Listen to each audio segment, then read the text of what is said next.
Are we alone? Or is there another Earth-like planet somewhere in the universe?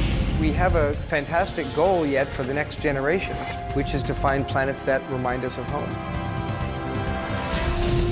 I believe we're right on the brink of having the technological capability to actually answer a question that humanity has been asking itself for the last 2,000 years. Another Earth could be as close as our nearest star system. We're right on the threshold of being able to find these planets. There could be twisted Earths under bizarre suns. Can we find these other Earths as they float hidden in the billions of stars and trillions of planets of the universe?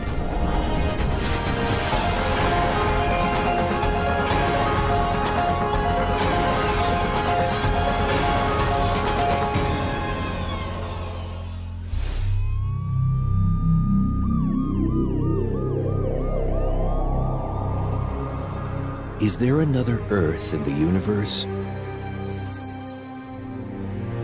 It's perhaps one of the oldest ideas since mankind was able to look up at the stars and wonder.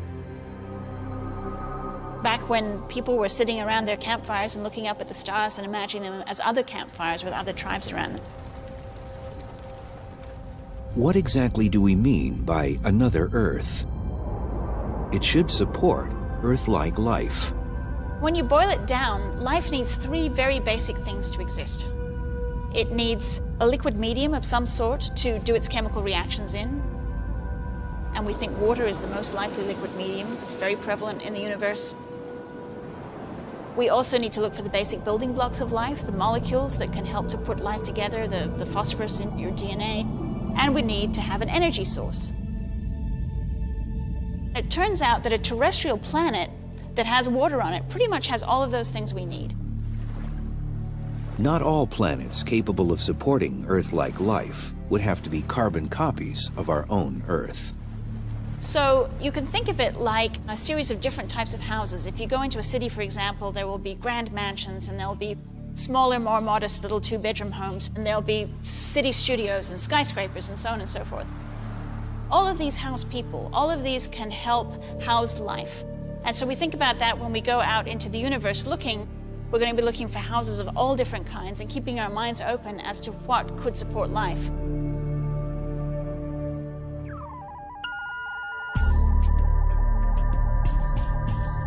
Astronomers have found over 300 exoplanets, that is, planets outside our solar system. The vast majority are gas giants, which are easier to find than small terrestrial planets like our Earth. To build instruments to analyze those Earth-like planets, we have to anticipate ahead of time what the chemicals might be in that Earth-like atmosphere. For that reason, we need theory, we need models. Victoria Meadows is in the planet modeling business. She heads up the Virtual Planet Laboratory at Seattle's University of Washington. The group, spread across institutions around the country, builds worlds that may exist in the yet unexplored universe.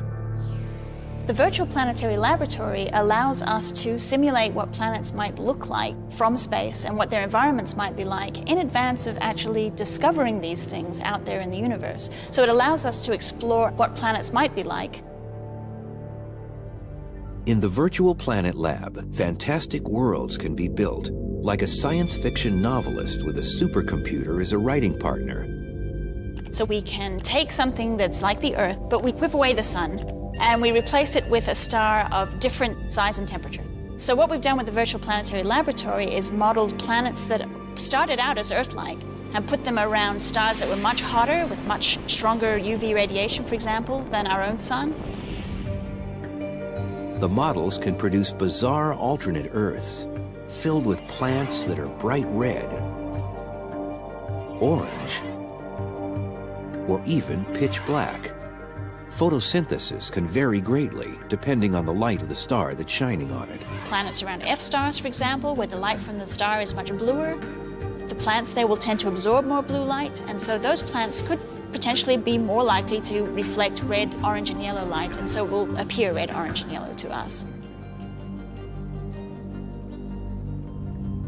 plants on a world around weaker stars could evolve their coloration to use every bit of energy falling on them. If you go down to much cooler stars than our sun, to M stars, plants on planets around M stars might in fact be black because they want to absorb as much light as possible to do their photosynthesis and to feed. And then there's the water world planet, a theoretical Earth circling a volatile M-type star that constantly hits the planet with outbursts of deadly radiation. And how does life cope on the surface of that planet? Is it possible to have life even when you have a flaring M star?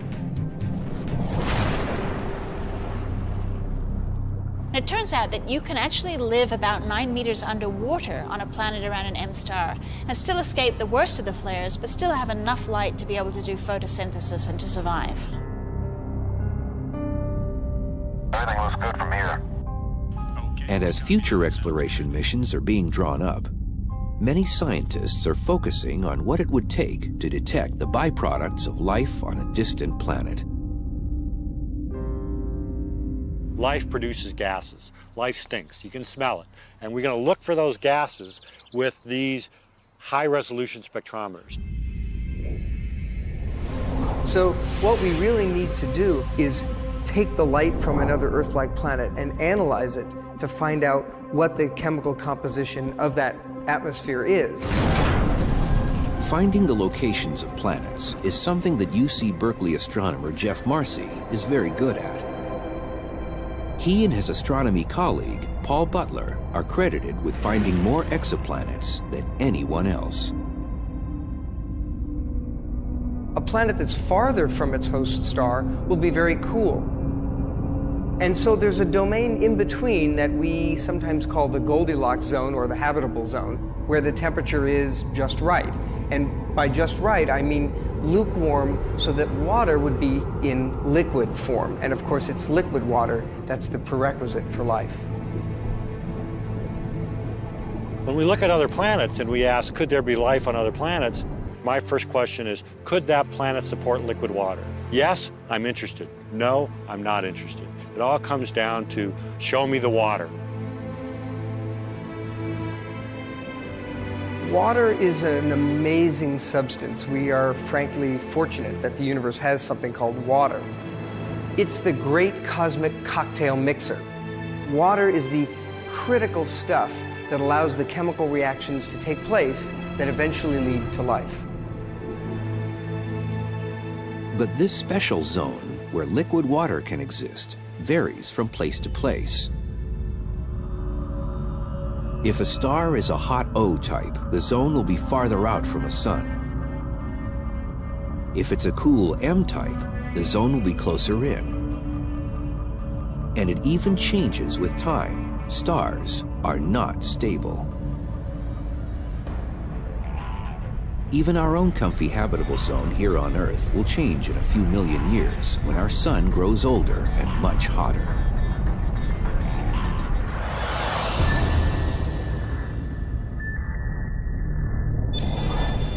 Current technology doesn't exist to take pictures of distant exoplanets.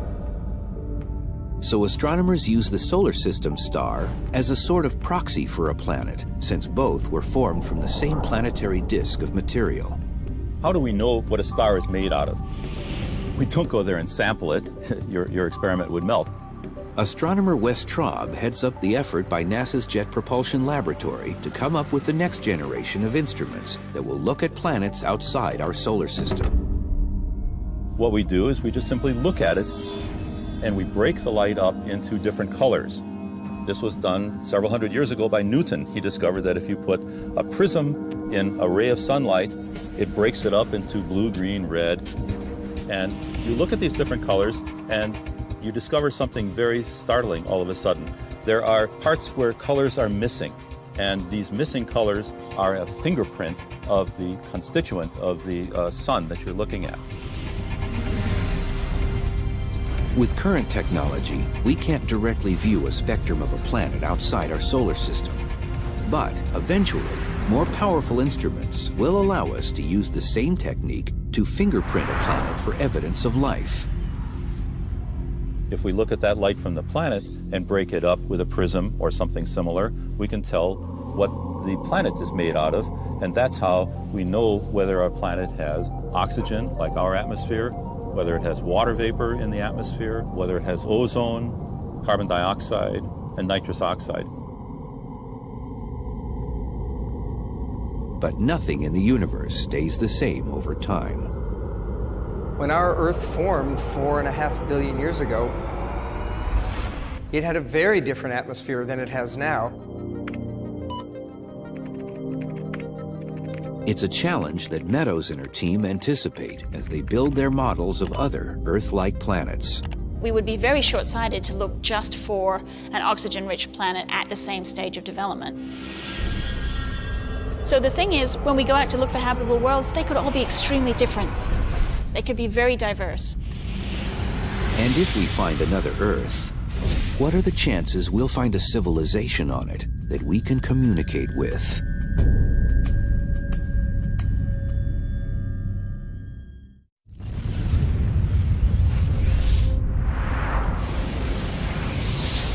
What's the number of intelligent civilizations that might exist on other Earths in the universe?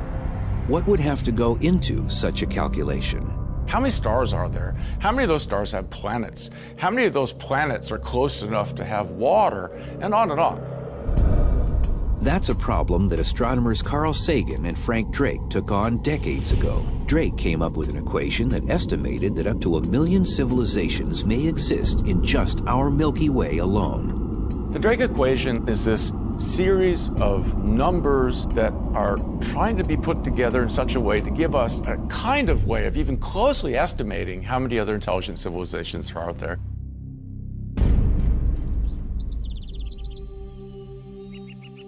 Peter Ward, a professor of biology and geology at Seattle's University of Washington, thinks the Drake equation greatly overestimates the number of advanced civilizations that could exist on other Earths in the universe. Ward and astronomy professor Don Brownlee's book, Rare Earth, explains why they think complex life, animal life like humans, may be rare in the universe.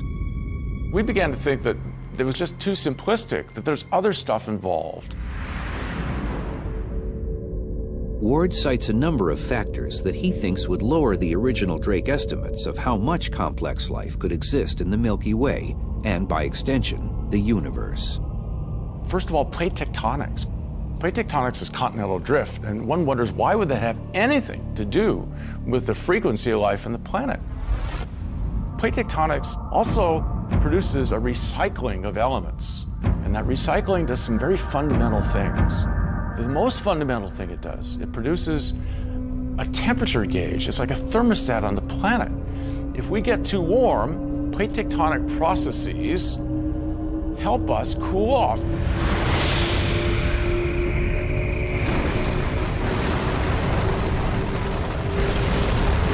Then there's the presence of metal on the planet. Secondly, if you want to be an intelligent civilization, you better have metal. Metal's hard to find on a planet like Mars or Venus. But plate tectonics rotates everything, causes cracks, up come the heavy metals. What else do we need? We need a good Jupiter. Having a gas giant like Jupiter, with its strong gravitational pull and the outer reaches of a solar system, protects the inner planets, those potential Earths, from frequent catastrophic impacts. And the reason is those Jupiters sweep up gravitationally the asteroids and the comets, flinging them away, allowing the Earth to survive without so many impacts by that debris. And so it's those protective Jupiters that allow life to proceed without impacts by these asteroids and comets that would cause mass extinctions, as indeed happened to the dinosaurs. 65 million years ago, an asteroid hit Earth and wiped out most of the dinosaurs on the planet. Those dinosaurs went out because Jupiter failed on the job and should have been fired. Bad Jupiter that day. It let one of these asteroids sweep by, but we've seen what it usually does. comet Shoemaker-Levy that smashed into Jupiter the last part of the last century. That's what Jupiter generally does. So good Jupiters are good things to have, and you can make equations for this. When considering the habitability of planets, most astronomers place great emphasis on finding worlds in the habitable zone around a star. But Ward and his co-author believe that a planet's position within the larger galaxy is also critical. So that's why we have defined, or did define, something we call the galactic habitable zone. That area within a galaxy, not too close, not too far. It's a Goldilocks area within our galaxy that's just right. They came up with 9 factors that make up a so-called galactic habitable zone.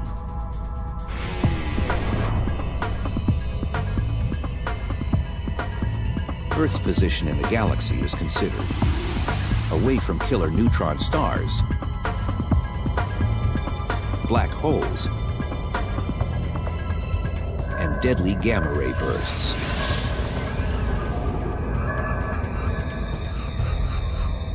They included the percentage of stars that have planets and the percentage that have microbial life. They even estimated how often planets might have all their life extinguished. Earth itself may have narrowly missed such an event in 1998. Then, a high-density star called a magnetar burped out a flare of deadly gamma rays, unleashing as much energy in 0.2 of a second as the sun will put out in the next 100,000 years. Luckily, the magnetar was located 20,000 light-years away from Earth. A really good question would be to ask, what would have happened had that magnetar that burped not been 20,000 light-years away, but 10,000 light-years away? Could there be a case where we had something within a few hundred light-years? If that were the case, new calculations suggest it could punch our atmosphere off, woof, in one burst. And you go, I can't breathe. Now that's catastrophic, and that is totally possible. Humans may be just a cosmic fluke in the universe. The optimistic assumptions of the Drake equation may just not hold up with what astronomers have learned in the past decades. The Drake equation was a fantastic construct, but it was done in the 1960s. We know so much more now. So we've added in stuff that wasn't known then, and I think it makes it more accurate, but ultimately it also brings down the numbers. And the million civilizations I do not think can be supported by current understanding. So how many other Earths supporting advanced civilizations does he think may exist in our Milky Way? I've been asked over and over to make a prediction, and I'd say, well, we know it's at least one. It's more than one, I think. But I think it's more than one, but way less than 1 million. Locating another civilization may happen as astronomers concentrate on looking for other Earth-like planets. But finding those Earths in the first place is a huge technical challenge for scientists. Unlike the stars that have been cataloged, planets can't be seen using current technology. A planet, when examined from light years away, is almost on top of its sun as viewed from outside our solar system. And to make matters worse, an Earth-like planet, even one many times larger than our Earth, reflects only an infinitesimal amount of light compared to its star. So here we have a bright star and a planet which is 10 billion times fainter.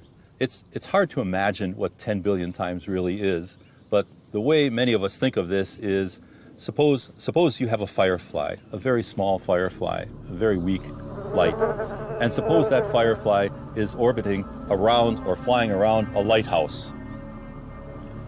And suppose you're trying to look at this firefly flying around this lighthouse from 3,000 miles away. That's something what it's like. Let's assume you could find that speck of a firefly from across the country, and then you had to figure out what that firefly is breathing by analyzing the gas it's exhaling. That's the challenge that faces an astronomer who first has to find a planet, then figure out how Earth-like its atmosphere is. But astronomers have figured out indirect ways to find extrasolar planets. If that were the star and very bright, and this were the planet, and it moved in front of that star, the star would get dimmer, and you would notice that. It's called the transit method of discovering a planet, since it depends on seeing the travel or transit of a planet across a distant star. The amount of light it blocks when it's in front tells us how big the planet is. So we use that to understand whether it's a small planet like Mercury, a planet like the Earth, or a huge giant like that of Jupiter. And we use the orbital period and the temperature of the star to tell us if it's in the habitable zone. The orbital period is how long a planet takes to go around its star. Then it would go on its way and come back again a year later and do it over again. When that period is combined with the type and size of the star, the information will tell scientists if the planets that are found are potentially in a habitable zone. The transit method works if the observer or the telescope is in the same plane as the star and its planets. But if you're above or below the system, another technique called the radial velocity method might be used. That method depends on careful observations of a distant star to watch if it's being gravitationally tugged back and forth by an unseen exoplanet. Astronomers can use that information to figure out details about the exoplanet that's influencing the star. Equipped with these tools, astronomers are finding hundreds of planets, some never dreamed of in astronomy textbooks. Super Earths, hot Jupiters, and even some close cousins to our own Earth.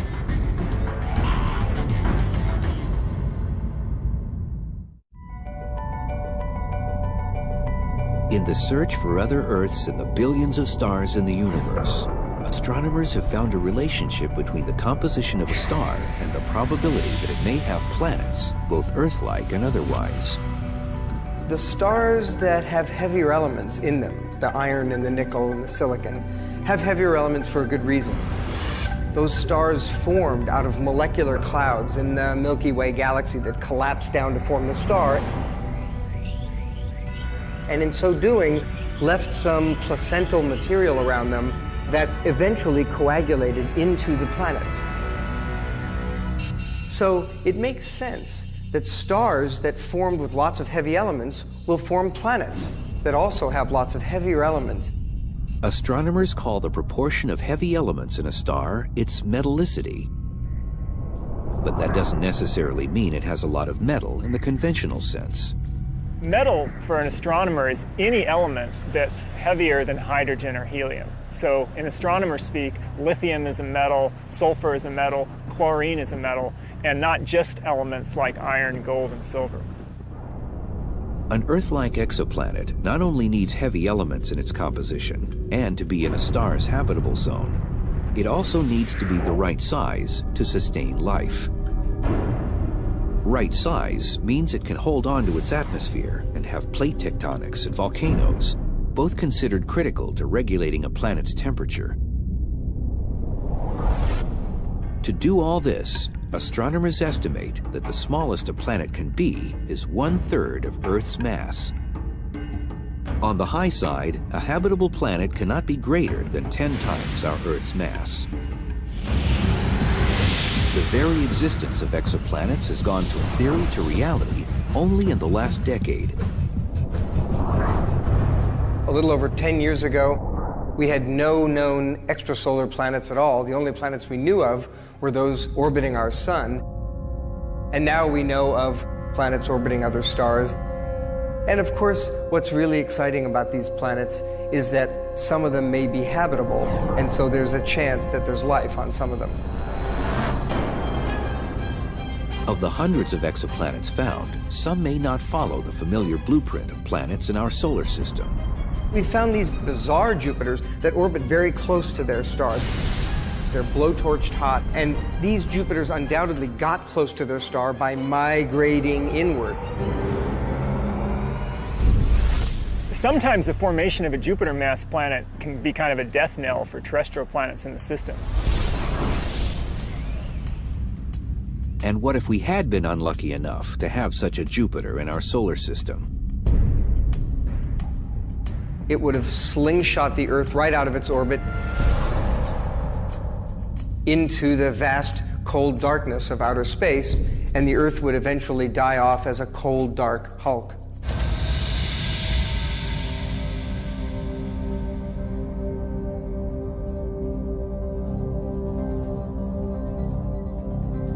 Over 300 exoplanets have been discovered, and more are being found all the time.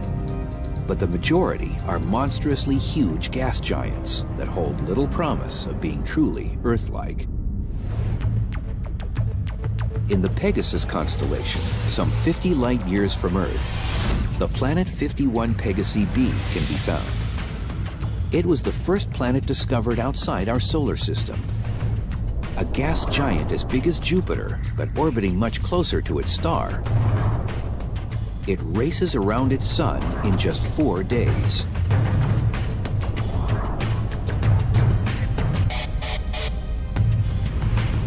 The planet 70 Virginis b is even farther away than Pegasi, at 60 light-years. It's 7.5 times as massive as our Jupiter.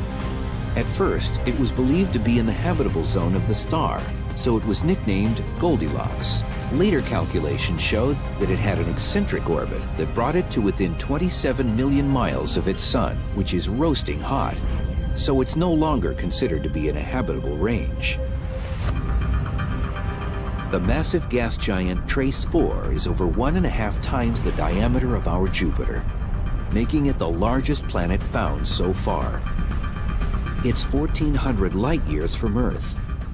This gas giant, even though it's much larger than Jupiter, only has a little over 3/4 of its mass. It's a hot Jupiter, zooming around its sun in only 3.5 days.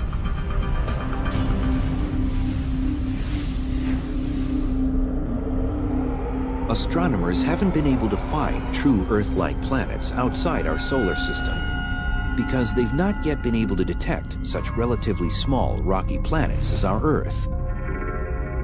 The technology is just not there yet. But astronomers are having more luck finding what are termed super-Earths. People actually being able to discover planets that could potentially be in the habitable zone around other stars. And one classic example of this is a planet called Gliese 581c. The Gliese 581 system is located about 20.5 light-years from Earth in the Libra constellation. Gliese 581c has 5 times the mass of our Earth. There were hopes that 581c would be the first Earth-like planet found in the habitable zone of a star, but that turned out to be wrong. Probably it's a little bit on the wrong side of the fence. So that one, instead of being a super-Earth, is probably a super-Venus. It's like our own Venus, way on the hot side, with possible 600-degree temperatures, but also more massive than Venus. But Gliese 581c has a relative a little farther out and cooler. It's named Gliese 581d. And this one is at the far back end of the habitable zone, where it's quite cold. When you initially look at it, you think, well, maybe that's a bit too cold. But it turns out that if the planet potentially has enough greenhouse gases, it might be possible to make that planet warm. Another promising Earth-like planet may be HD 69830d. This is a big planet, 17 times the size of our Earth. It's about 42 light-years away from our solar system in the constellation Puppis. HD 69830d is a potential planet where life could form because it has approximately the right temperature. The planet could have a temperature between that of Venus and Earth, and it has a close to circular orbit, meaning it won't get toasted by close encounters with the star it's orbiting. So you can have liquid water. The mass of the planet is maybe not so good, that's about 17 times the mass of the Earth, which could be a solid ball of rock, or it could also be a gas ball like Neptune in our solar system. When NASA's able to fly future planet-finding missions, it's expected that astronomers will be able to get a spectrum that will give us much more information about the composition of the planet. They may be able to figure out if the planet has a solid surface, or that it's a water world, or perhaps something else entirely. The search for other Earths has taken astronomers light years from our neighborhood in space. But could another Earth exist in our own solar system?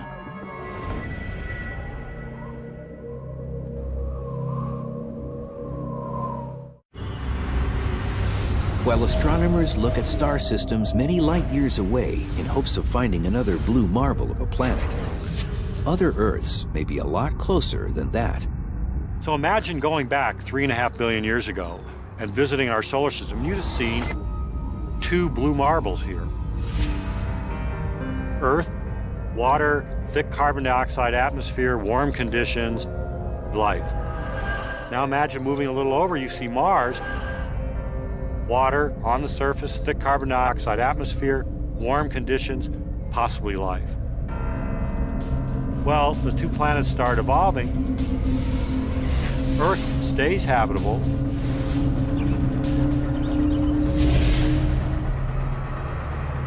Mars doesn't. Both Venus and Mars are just on the edge of the Goldilocks zone of habitability. Both may be cases of failed Earths. Once you fall off that path, you may never be able to come back. Mars is a lesson for what you need to maintain habitability for a long time. And the answer, we think, turns out to be big. You have to be as big as the Earth to maintain habitability for a long time. Mars is too small.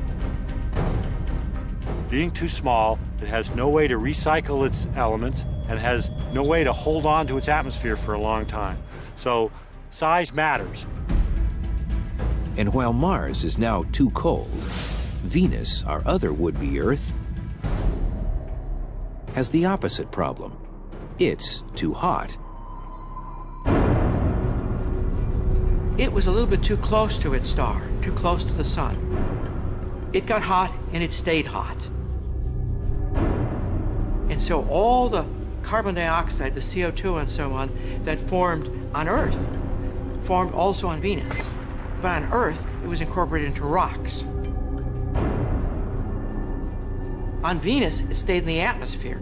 And the atmosphere basically is global warming to the nth degree. Sunlight comes in and it just doesn't leave. That planet is like the inside of a pizza oven. Venus failed because it was born in the wrong place. Mars failed because it was born the wrong size. So we have an interesting story here, Venus, Earth, and Mars. Venus is in the wrong place. Mars is the wrong size. Earth is the right place and the right size. So if the planets in our solar system aren't great candidates for being Earth-like, our closest galactic neighbor, Alpha Centauri, may harbor an Earth-like planet. At a little over 4 light-years away, in galactic terms, it's next door. I think that there's a good chance that Earth-like planets are orbiting around either one or both stars in the Alpha Centauri system. Astronomer Greg Laughlin has done computer modeling to show that Earth-like planets should exist in the system. There's a number of reasons why Alpha Centauri is the best star in the sky for hunting for Earths. Alpha Centauri is very close by. Alpha Centauri has 2 sun-like stars. Alpha Centauri has a large quantity of the kinds of heavy elements that go into building planets. How close is the Alpha Centauri system to us? First imagine shrinking our sun down to the size of a grain of sand. A grain of sand is just about the smallest object that you can see with your eyes and just about the smallest object that you can actually feel with your fingers. And at the scale where the sun is the size of a grain of sand, the Alpha Centauri system is 3 more sand grains placed about 5 miles away. Now, if we wanted to get a similarly good system to Alpha Centauri, we'd have to actually go all the way over the horizon to find another stellar system that's good. And it turns out that the stars of the Alpha Centauri system should have plenty of raw materials to make planets out of. Alpha Centauri has a higher metallicity than our own sun does, and that implies that planet formation was a process that took place relatively easily in that system. And last but not least, Alpha Centauri's two main stars provide an additional benefit. The initial indications show that there are no Jupiter-mass planets in the Alpha Centauri system. That makes it more straightforward for terrestrial planets to form around either or both of the stars. That's because large gas giants form around cores of ice that are as big as our entire Earth. So these giants need a lot of cold space to form these cores. Think of how far out Jupiter is from our sun. However, when you have two stars with overlapping orbits in a system like Alpha Centauri, there isn't a space in the system that's big enough and cold enough to allow the formation of these gas giants. So we expect that the planets that exist in the Alpha Centauri system, if they're there, they're terrestrial planets like the Earth or Mars or Venus. They're not gas giant planets like Jupiter or Saturn. What if we could actually survey how many Earths are in our part of the universe? What if we could peer directly into the atmosphere of another Earth that was light years away?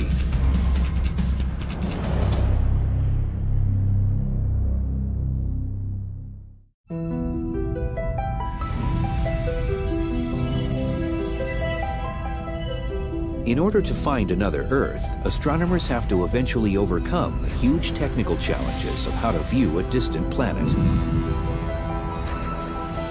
It's a problem that NASA has tackled much like the race for the moon, with plans that stretch out over decades.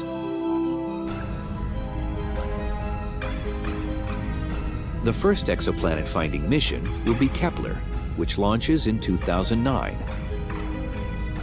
The NASA Survey project is named after the 17th century astronomer Johannes Kepler, who discovered the laws of planetary motion. What Kepler will do is so utterly simple and yet extraordinarily powerful, it brings tears to my eyes.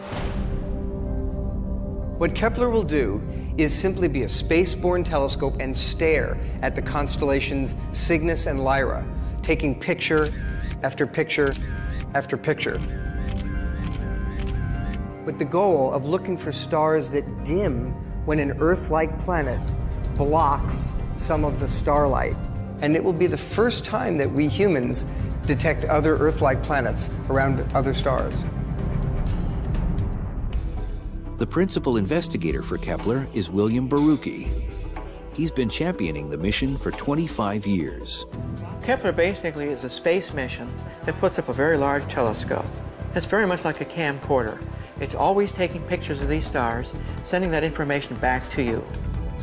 The mission is a comparatively small survey project to look at a fixed portion of the sky for an initial time of 3.5 years.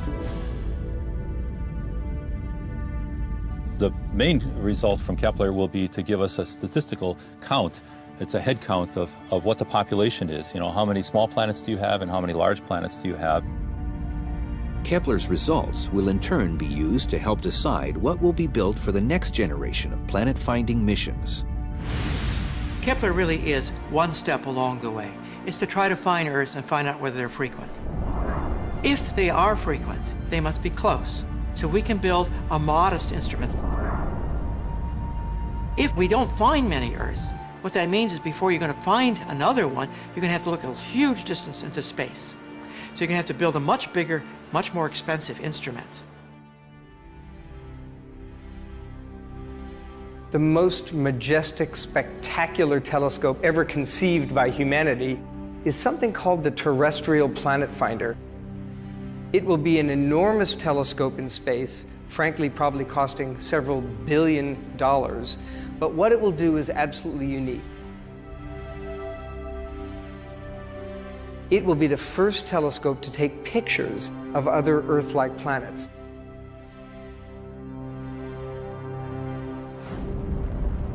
To directly view a planet outside our solar system, a whole new telescope technology is being developed.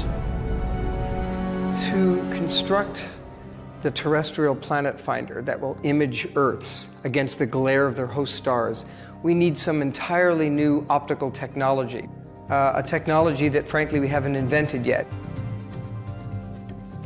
The frustration is just palpable that we actually know vaguely how to detect other Earths, but we don't know exactly how to build the optics to do so. NASA envisions the terrestrial planet finder as a suite of two very different but complementary advanced concept telescopes. The first, the visible light coronagraph, consists of a large optical telescope with a mirror at least 100 times more precise than the Hubble Space Telescope. A coronagraph is a single telescope which collects the light from a star and focuses the light at the back end like a normal telescope. Except at that point, we block the light from the star and we try to let the light from the planet come through. By doing this, you cancel out the scattered light in the instrument, and so you allow yourself to be able to look at this planet which is 10 billion times fainter than the main star. The second terrestrial planet finder mission will be an interferometer. An interferometer works by taking the light from a star that comes in and capturing it with two telescopes, sometimes more. And this combined light can be arranged in such a way that the light from the star disappears. That's good in the sense that you now can look at the planet that's next to it, and the light from the planet does not disappear. That's the magic of an interferometer. To get all this done, new levels of precision in control and command technologies need to be perfected. Something that could take years to develop.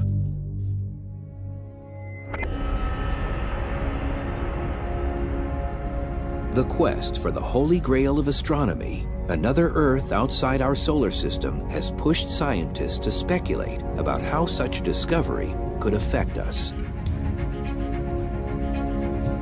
I think if we find another Earth out there, that's going to have an enormous impact on society. I think to know that we are not alone, that we are one of many potential sites for life, I think will cause a huge paradigm shift in people's thinking. But there's also the possibility that we may be unique in the universe, and that we may well find Earth-like planets, but no intelligent beings on them. We have to remember something a little sobering. It is still possible that we humans are some fluke on the evolutionary tree, a twig, if you will, that happened on the East African savanna 2 million years ago, and those hominids somehow occupied a very rare niche that hadn't happened in 4.5 billion years on the Earth.